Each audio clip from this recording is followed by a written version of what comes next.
Des nouvelles du bocal, mon bac principal, ou là où j'ai le plus de stratiolélapes. Je vois toujours des stratiolélapes de la même taille, ce qui n'est pas forcément ce que j'attends.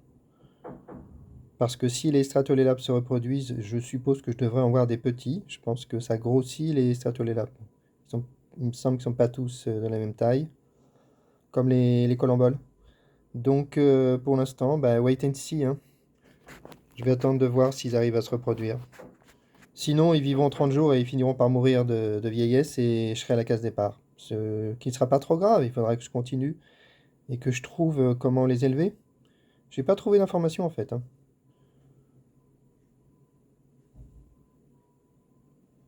J'ai pas trouvé nulle part quelqu'un qui explique comment les élever. Bon, au moins j'en ai encore hein, là et on les voit bien. Ils viennent en surface. De temps en temps, je rajoute des colamboles. Tant que je vois des colamboles vivants, je me dis qu'au moins les stratiolélapes doivent se nourrir sur les colamboles morts. Donc j'en rajoute de temps en temps, comme ça par sécurité. Et voilà, on continue. Continue d'observer les stratiolélapes.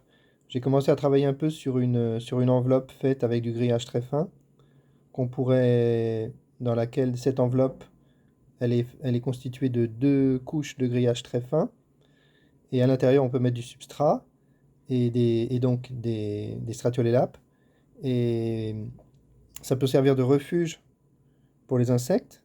On peut le mettre verticalement entre deux rayons, et du coup ça permettrait aux stratiolélapes d'accéder aux rayons d'aller se nourrir sur des varrois et ensuite de retourner dans l'enveloppe de substrat pour se protéger et retrouver peut-être un peu plus d'humidité. C'est le plan. Mais bon, je pourrais tester ça plus tard quand j'aurai accès à des cadres dans les ruches varées. C'est encore un peu trop tôt.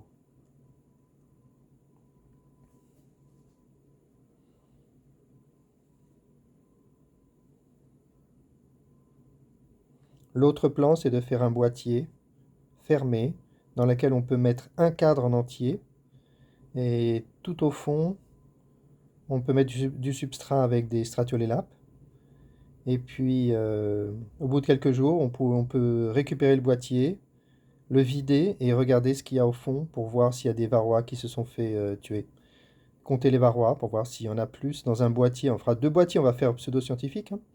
Un boîtier où il n'y aura pas de substrat, ni stratiolélapes, et un autre boîtier juste à côté dans la même ruche, dans lequel il y aura du substrat et des stratiolélapes. Et en relevant les deux boîtiers, on verra bien s'il y a une différence. Si on voit beaucoup plus de varroa morts au fond du boîtier avec les stratiolélapes, eh bien on pourra commencer à rêver d'une véritable action des stratiolélapes sur les varrois. Parce que pour l'instant, c'est très très suspect, hein. J'ai discuté avec André qui lui pense que c'est de la flûte totale, les stratiolélapes, que ça marche absolument pas. Et franchement, j'ai pas trop su quoi lui dire pour le convaincre du contraire, hein.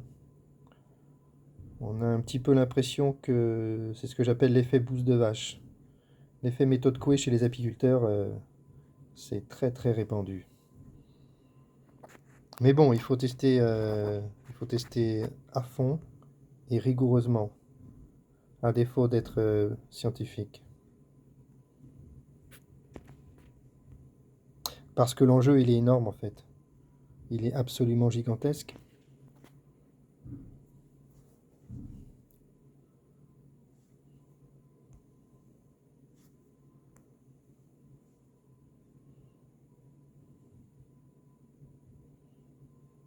C'est sympa de les voir comme ça en surface.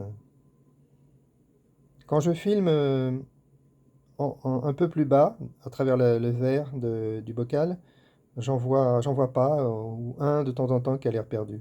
Donc en fait, ils viennent à la surface et je me demande si c'est pas pour chercher de la nourriture. Bon, en même temps, ils fondent pas sur les colomboles. Alors peut-être qu'ils mangent pas les colomboles, hein, j'en sais rien. Peut-être qu'ils peut-être qu'ils mangent les larves des insectes au lieu de manger les insectes directement, j'en sais rien.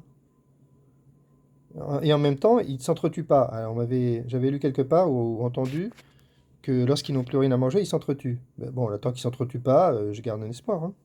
En tout cas, tant qu'ils s'entretuent pas, je pense qu'ils se nourrissent autrement. Je vois mal, c'est des carnivores, je vois mal qu'ils restent à manger sans manger pendant plusieurs jours. C'est pas possible, hein.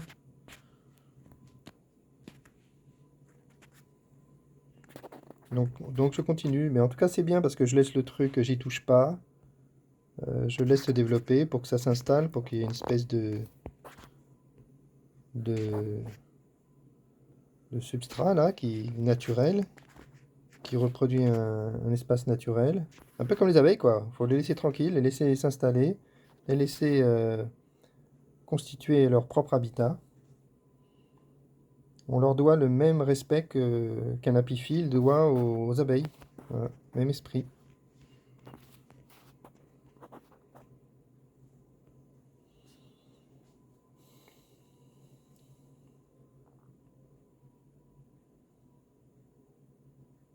Je vais rajouter quelques collemboles, ça va m'occuper 5 minutes. Et puis je vais laisser ça tranquille et y revenir plus tard. Allez, fin de cette vidéo qui pour une fois sera dans le sens horizontal, j'espère. On va voir ça. Terminé.